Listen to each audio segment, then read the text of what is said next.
As the cost of energy has been rising in the past, we expect that trend to continue in the future, and some of the things are being done right now. There's a lot of work being done with energy efficiency because it's obviously it can come at a cost benefit, either a negative impact or a positive cash flow generated from energy efficiency upgrades. So it's very popular in the market and probably the best way to reduce energy costs and energy consumption.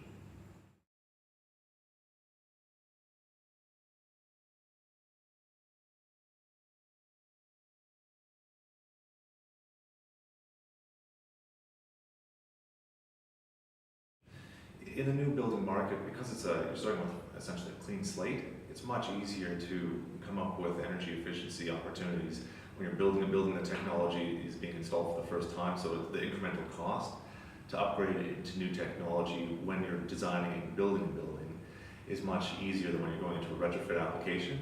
So it's very, very common in the new building industry for buildings to have green initiatives, whether they conform to the Green Building Council of Australia standards or not. It just makes financial sense to make those decisions and put in higher efficiency technology, which is available at the construction of a new building site.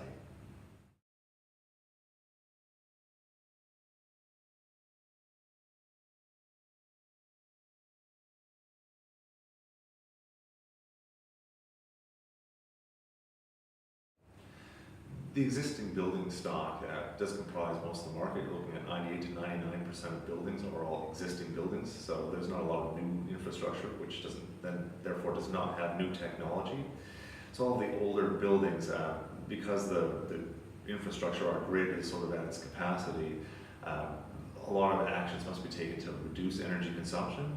And specifically, a lot of projects are aligned with lighting upgrades, which is a relatively easy one. It's one that everyone understands and everyone can see. HVAC upgrades, where you're replacing components of your air conditioning systems. Other technologies are available. As you get more progressively towards the greener concepts, putting renewable energy inside your facility, the cost benefits decrease substantially. So traditionally, businesses will focus on those technologies that will actually provide a financial benefit for their organization, which is along the lines of lighting and HVAC improvements, those sorts of things.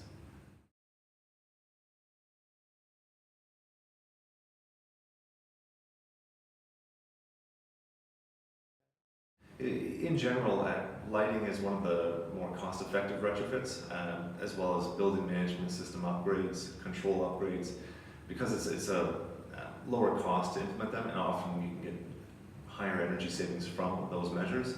The ones that are less common, but often more important from a building perspective, is getting into that infrastructure and replacing chillers, replacing boilers, replacing air handling units and systems.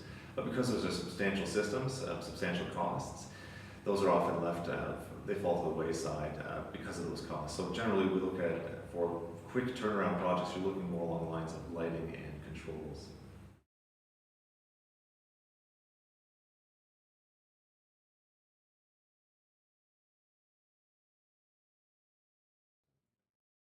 Mandatory disclosure is going to have a significant impact on the market for a number of reasons. Different tenants have different requirements in terms of the space that they're letting, and a lot of the government tenants are going to be requiring 4.5 stars for the facilities. So building owners are going to be forced to improve the infrastructure, which overall is a good thing for the industry, not only the building market, which will have more efficient technology, but also for technology providers, for contractors who will be installing equipment. So overall, it should be a positive impact on our, basically on our economy, because the building standards will be raised, and all the building owners will be forced to either comply with new standards or be shown in the market as not leading that area.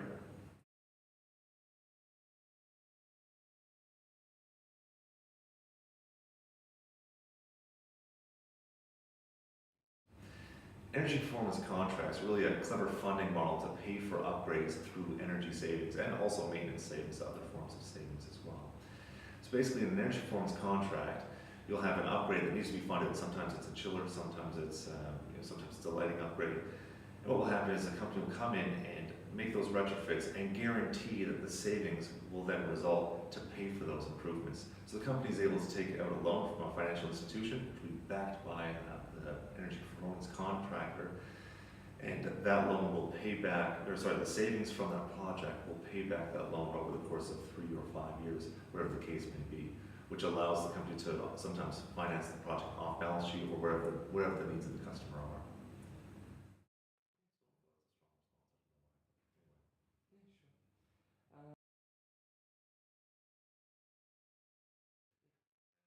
I would suggest that energy management, the understanding of it, and the integration of it in organizations has changed substantially.